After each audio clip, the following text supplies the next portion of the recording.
A chegada do período chuvoso e a baixa de temperatura podem acelerar o processo de transmissão do coronavírus.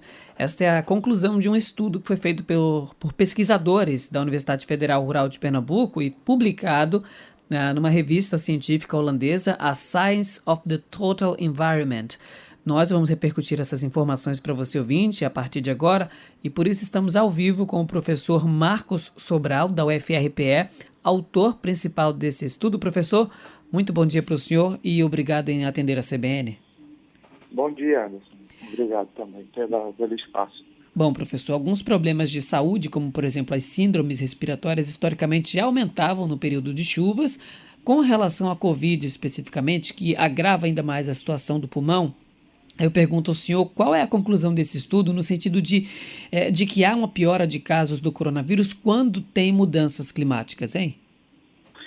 O estudo ele foi conduzido buscando identificar se existia alguma relação entre algumas variáveis climáticas, né? Nós estudamos a temperatura média, mínima e máxima, a neve e a ocorrência de chuva, nós chamamos de precipitação. Uhum. E nós fizemos um estudo comparativo com todos os países afetados no mundo e também coletamos dados de infecções e mortes por coronavírus, né? Também país a país. Né? Estudamos para ver como é que se comportava a transmissão e a morte a depender das variações climáticas. Né? Nós coletamos mais de 7 milhões de registros de dados, né, dessas variáveis em todo o mundo. Esses dados foram coletados diariamente. E o que a gente observou, né, e nós concluímos no estudo, foi que existia dois tipos de relações que nós chamamos significantes, ou seja, relações que elas geraram resultados que nós podemos considerar.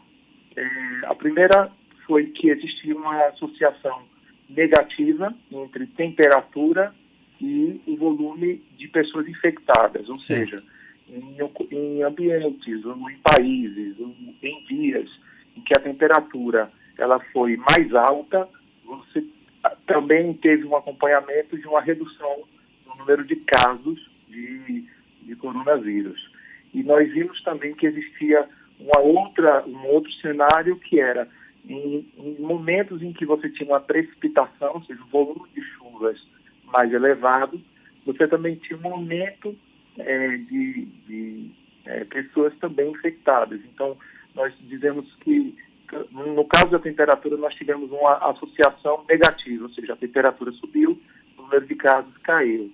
Enquanto que na parte da chuva, ou seja, na precipitação, você teve uma associação positiva, ou seja, quanto mais chovia, mais nós observávamos o aumento de casos por infecção do coronavírus. Bom, essa é uma pandemia com repercussão mundial, como nós temos assistido, né? A conclusão, portanto, desse estudo traz uma relação de variáveis climáticas com a doença e ela serve para todos os países que são afetados pelo coronavírus, professor? Sim. Nós fizemos um estudo tentando isolar um dos fatores que são responsáveis, que são conhecidos pela transmissão de síndromes respiratórias. Né? Uhum. Já é consolidado na literatura de que existem um conjunto de fatores que podem causar isso. Então, nós não podemos dizer que o clima ou a temperatura média, ele seria o único fator responsável pela transmissão, evidentemente, mas ele é um dos fatores que ele compõe ali um bloco de coisas. É como, acho que se a gente usar como exemplo, seria, nós estamos em uma guerra, nós temos vários frontes de batalha e o vírus está querendo nos vencer em vários frontes. Então, um deles seria a vantagem que ele tem em determinados ambientes. Seriam ambientes mais chuvosos e ambientes mais frios, né? E isso traz em si um alerta, porque gera um risco para regiões em que elas estão migrando para o período de inverno. Então, não seria um alarmismo, esse alerta, né? Porque o que se observou no estudo é que as regiões mais frias, elas tinham uma velocidade maior de transmissão e de propagação do vírus. Tanto que como resultado do nosso estudo, nós observamos que para cada 1 grau a mais de temperatura, né, ou seja, cada local que fica 1 grau mais quente, você tem uma redução de 6,4 pessoas infectadas. E se você tem aproximadamente 2 milímetros, nós usamos medidas, nós coletamos dados climatológicos do site da NASA, então ele nos forneceu dados americanos. Então o grau seria o grau Fahrenheit. Certo. Nós usamos a medida de INT, que é a polegada, né? Então cada aumento de 1 polegada na chuva, nós observamos que existia um acréscimo de até 56 casos dia, na média, claro, de casos, né? Então, assim, nós temos essa relação entre essas duas variáveis. Não é a única, nós temos várias outras coisas, as prevenções que as pessoas podem e devem tomar, se distanciando das outras e todos os outros fatores que são associados, mas isso é uma medida de cuidado, porque é mais uma vantagem que nós percebemos que o vírus se aproveita, que é de ambientes mais chuvosos e de ambientes mais frios. Sem dúvida. Bom, aqui no Nordeste, onde a gente vem tendo um aumento substancial no número de Covid-19, há um registro de chuvas desde o mês de janeiro, claro que não de maneira concentrada, mas agora o volume de chuva tende a aumentar, sobretudo por causa do período de inverno que está se aproximando. Alguns especialistas dizem, inclusive, que apesar desse período de maior incidência de chuva agravar os casos da doença, há uma outra parcela, professor, que acredita que, por exemplo, quando chove, as pessoas ficam mais em casa. Só que isso não acontece, por exemplo, com aqueles profissionais que estão atuando no front, né, nos serviços essenciais e que vão necessitar utilizar, por exemplo, o transporte público e fica todo mundo naquele coletivo abafado, fechado, porque chove, o ônibus tem que fechar a janela.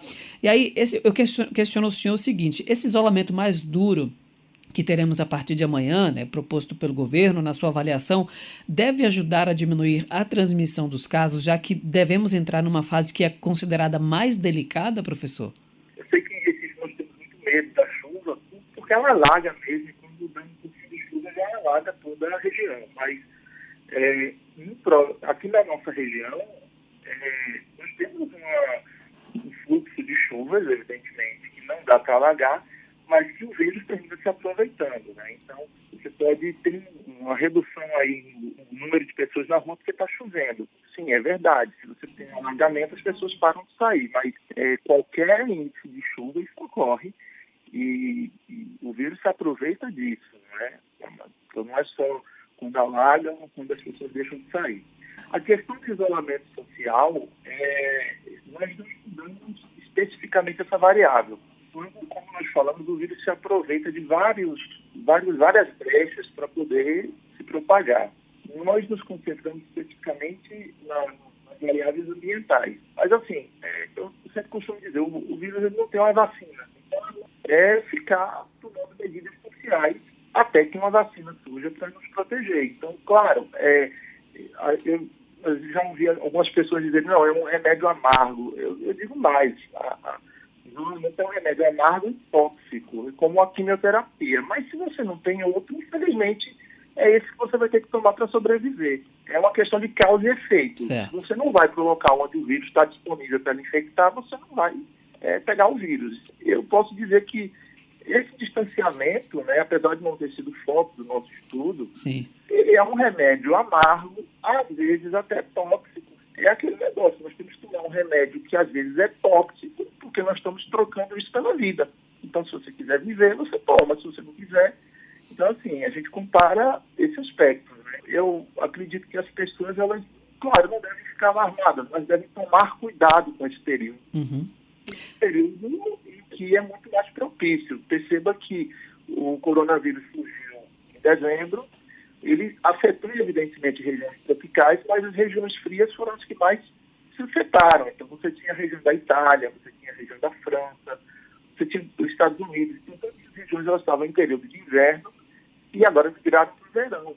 Nós estávamos no verão e nós já tivemos esse número de casos, que já é alarmante, porque se estima aí que 3,4% das pessoas que se infectam, elas podem falecer. Então, você já teve um número elevado de mortes, né? Então, é um risco extra que as pessoas têm que tomar, as autoridades de saúde têm que olhar também para essa variável, porque é mais uma oportunidade do vírus de nos atacar, o que nós temos que contra-atacar nessa guerra aí contra o coronavírus. Ok.